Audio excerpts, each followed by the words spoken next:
Sobat Sehat, bertemu saya lagi, Dr. Lucky.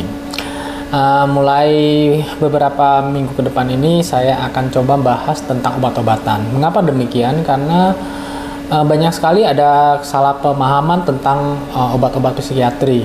Ya, banyak dari kita yang mungkin belum memahami dan merasa takut mungkin dan berpikir obat ini bisa bikin ketergantungan dan lain sebagainya. Itulah sebabnya saya akan coba nanti menjelaskan supaya nanti bisa memahami apa saja sih manfaat dari minum obat, ya, dan apa efek sampingnya mungkin kalau ada, dan apakah obat itu bisa bikin ketergantungan atau tidak, ya.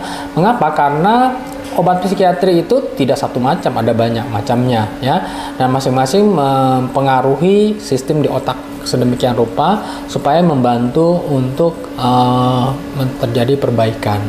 Nah, mengapa obat-obat ini penting?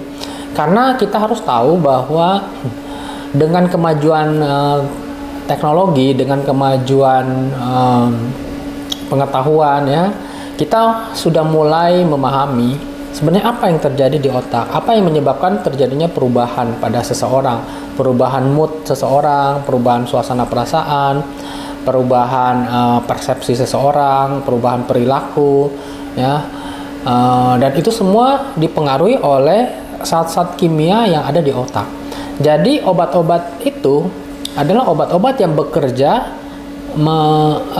pada zat-zat kimia di otak.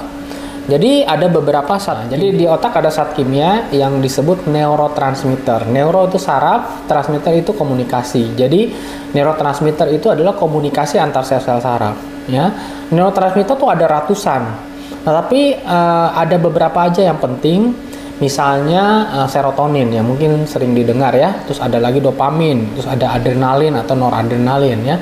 Nah, ketiga neurotransmitter ini sangat penting untuk supaya bisa berfungsi, otak kita bisa berfungsi dengan baik, ya. Mungkin sebagai contoh, serotonin itu bekerja di ketika dia bekerja di suasana perasaan. Jadi ada area namanya sistem limbik, itu mengatur tentang perasaan. Kalau dia turun, maka suasana perasaan kita juga menjadi low, menjadi depresi, ya.